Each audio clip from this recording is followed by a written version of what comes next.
तर गाईज मंदिरात पोचल्यानंतर मंदिराच्या साईडला असलेल्या नळाखाली पाय हात स्वच्छ धुवून घेतलं. तर गाईज त्याच मंदिरात असलेल्या महादेवांच्या 7 पिंडांचं आधी दर्शन घेतलं.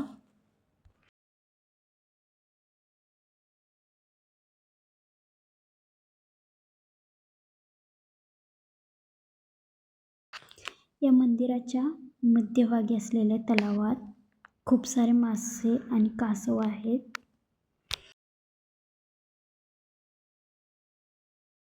तर मासे आणि कासवांना भेट देऊन आम्ही निघालो आत मुख्य मंदिरात. आत व्हिडिओ आणि फोटोची परमिशन नव्हती, त्यामुळे आतलं काही शूट करता आलं नाही. दर्शन घेऊन थोड्याच वेळात आम्ही आलो बाहेर. तर बाहेरचं वातावरण बघा कसं छान आहे. मस्तपैकी वरती गेलो. मंदिराच्या तिथून थोड्या वरच्या साईडला गेल्यानंतर बघा किती छान हिरवगार डोंगर आहे. वातावरण एकदम गार झाले.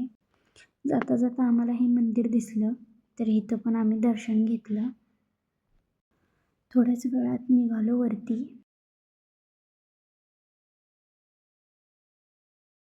वर आल्यानंतर बघा मंदिराचा व्ह्यूज काहीसा असा होता.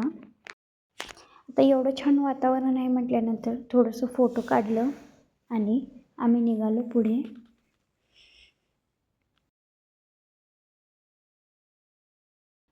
सगळं मंदिर फिरून झाल्यानंतर आम्ही निघालो घराकडे. जाता जाता महादेवांची मूर्ती बघितली. त्यामधली एक मूर्ती आवडली. मस्तपैकी एक मूर्ती घेतली. मूर्ती घेतल्यानंतर आम्ही निघालो घरी.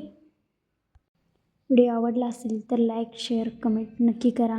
जाता जाता तुमच्या बहिणीला सबस्क्राईब करून जावा. चला भेटूया नेक्स्ट व्हिडिओमध्ये. Bye bye.